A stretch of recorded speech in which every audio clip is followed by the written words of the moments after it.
சாந்தி. அவ்யக்த சமிகை 15 April 2026.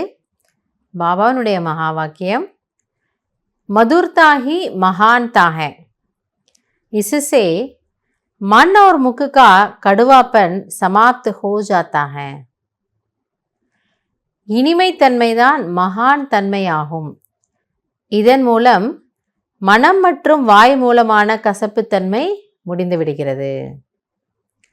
So எங்கேயாவது நம்ம கசப்பாக இருக்கிறோன்னா அதை சரி செய்வதற்கான தாரணை, இனிமை தன்மையை நம்ம கொண்டு வருவதற்கு முயற்சி செய்யணும். क्रोध अग्नि शीतल हो जाती है. அப்போ அந்த கோபத்தினுடைய நெருப்பு என்ன பண்ணும்? தன்னை அழிச்சிடும், மற்றவங்களே அழிச்சிடும் இல்லையா? எங்கேருந்து நெருப்பு வருதோ முதல்ல அங்கே எரிவாங்களே. ஸோ அந்த அக்னியை நம்ம என்ன பண்ணலாமா? முடிக்கிறதுக்கான ஒரே சாதனம் ஸ்வீட்னஸ்.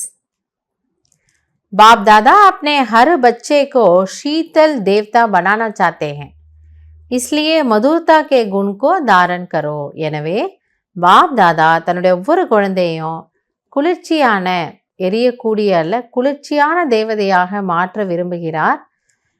எனவே மதுரத்தன்மை, இனிமையின் குணத்தை உங்களுக்குள் கொண்டு வாருங்கள். ஆப்கா முக்குடாபி மீட்டாகோ.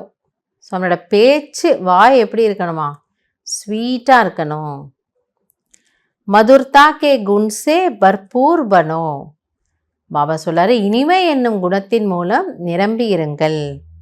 ஜோபி சம்பர்க் மே ஆயே உசே மதுர் போல் வ சக்திசாலி திருஷ்டி சே பர்பூர் கரோ.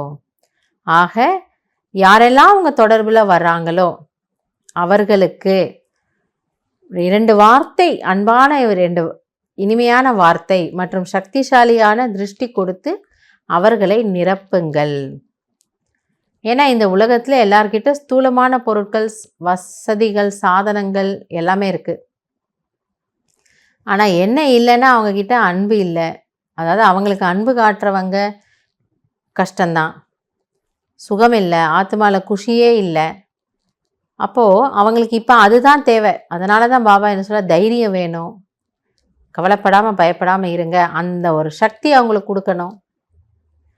அதனால் பாபா என்ன புரிய வைக்கிறார்னா, நீங்கள் யாரோட சம்பந்தத்தில் வந்தாலும் அவங்கள ஆத்மான்னு பாருங்கள். இந்த ஆத்மாவுக்கு நல்லது நடக்கட்டும்னு நினச்சிக்கோங்க.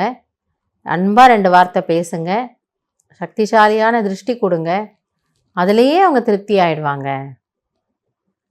ஸோ நாம் இந்த வேலை செய்யணும். அப்போது நம்ம ஸ்வீட்டாக இருக்கிறதுல இவ்வளோ விஷயங்கள் இருக்குது. நம்மளுடைய ஸ்நேகம் நிறைந்த திருஷ்டி, அன்பான வார்த்தைகள், இதெல்லாம் கூட நம்மளுடைய இனிமைத்தன்மையினுடைய வெளிப்பாடுகள்.